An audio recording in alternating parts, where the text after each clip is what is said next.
Hello friends, आज हम ये देखेंगे कि बच्चे रीडिंग कैसे करते हैं। बच्चों को रीडिंग करना जरूरी है क्योंकि अगर वो रीड ही नहीं कर पाएंगे तो फिर वो लर्न नहीं कर पाएंगे। ये मैंने पहले भी अपनी वीडियोस में बताया है। तो ये बच्चा अभी पढ़ेगा और हेडिंग है heat and sources of heat, और ये एक्सप्लेन भी करेगा रीडिंग के बाद। लो बेटा, इधर आओ बेटा, तुम्हारी ताजपोशी करें। चलो।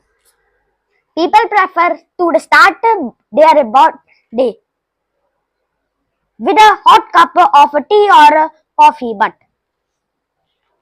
जो एक कॉफी और टी है सिप क्यों लगाता है हॉट से? Why does our tongue burn when we take a sip of a hot drink? Hot drink sip करोगे तो गर्म होएगा ना। हॉट ड्रिंक से कंटेन एनर्जी। तो हमारा मुंह मतलब हमारी टंग क्यों जलती है? हाँ, हमारा टंग क्यों जलती है? Hot drinks contain energy. When we take a sip of any hot drink, जो सिप होता है ना, जो एनर्जी मिलता है वो सिप क्यों लेते हैं हॉट ड्रिंक पे? To any hot drink energy मिलती है। This energy transfer to our tongue, sometimes causing a burns. क्या होता है? ये जो एनर्जी है ना वो ट्रांसफर करता है अवर टंग से। हाँ, हमारी टंग को ट्रांसफर हो जाती है। हाँ, this energy is called heat. Heat is a form of energy that gives us. जो एनर्जी है हीट से, हीट एनर्जी से होता है।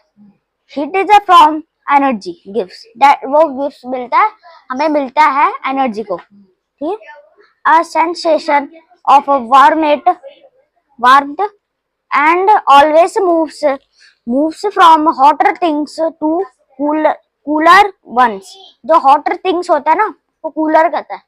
मतलब हॉटर जो एनर्जी है, जो हीट जो है हॉट से कूल की तरफ हॉट जाता से कूल से तरफ जाता है। हाँ, When objects are heated, they come warmer. वो वार्मर हो जाते हैं। वो वार्मर हो जाते हैं। कौन? वो गरम object. If this process continues over time, it can change हो जाता है।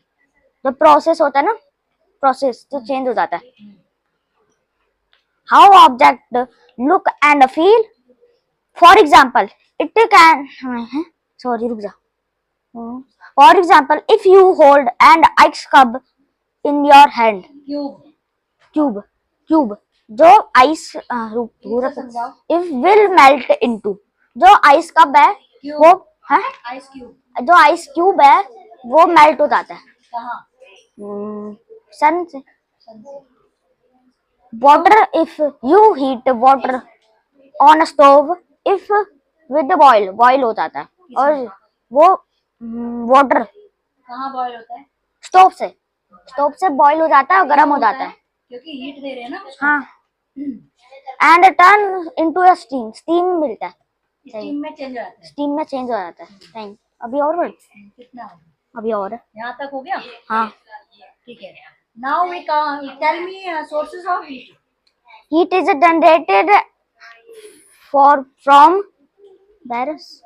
various sources. Of some of these sources of natural, while others are human made और artificial. एक्सप्लेन करो। जो हीट है ना, हीट जनरेटेड करता है सोर्सेस ऑफ हीट से। हाँ? और जो नेचुरल सोर्सेस है, दो टाइप्स का, नेचुरल सोर्सेस ऑफ हीट और artificial sources of heat. Natural sources of heat are tools that occur naturally in the environment. A few of them are listed below. जो natural sources of है ना वो सन बनाते हैं, सन से आते हैं। The sun is the primary sources of heat for the earth. This heat provides the necessary warmth for plants and animals to survive. वो सन से सर्वाइव करता है और प्लांट्स भी करते हैं। Very good. Artificial sources of heat जो हम बनाते हैं are tools that are created by human. For example, devices such as electrical heaters, stoves, ovens and irons and electrical energy to generate heat. जो एक electrical heater है ना, जो वो अपने आप से बनाता है, और जो स्टोव है वो हम भी बनाते हैं और जो जनरेट भी करता है इलेक्ट्रिकल एनर्जी से। Thank you ma'am. वेलकम बेटा, आपका बहुत बहुत धन्यवाद। तो दिखाओ। अब आपने देखा कि बच्चे ने ट्राई किया पढ़ने का, रीड करने का और एक्सप्लेन करने का। तो इसी तरह से जब हम इनको रीडिंग करने के लिए और एक्सप्लेन करने के लिए बोलेंगे तो ये इस तरह से ही सीखेंगे। ठीक है बेटा, very good. Thank you ma'am. Thank you ma'am. Welcome बेटा, very good. Clap for him. आज पूछा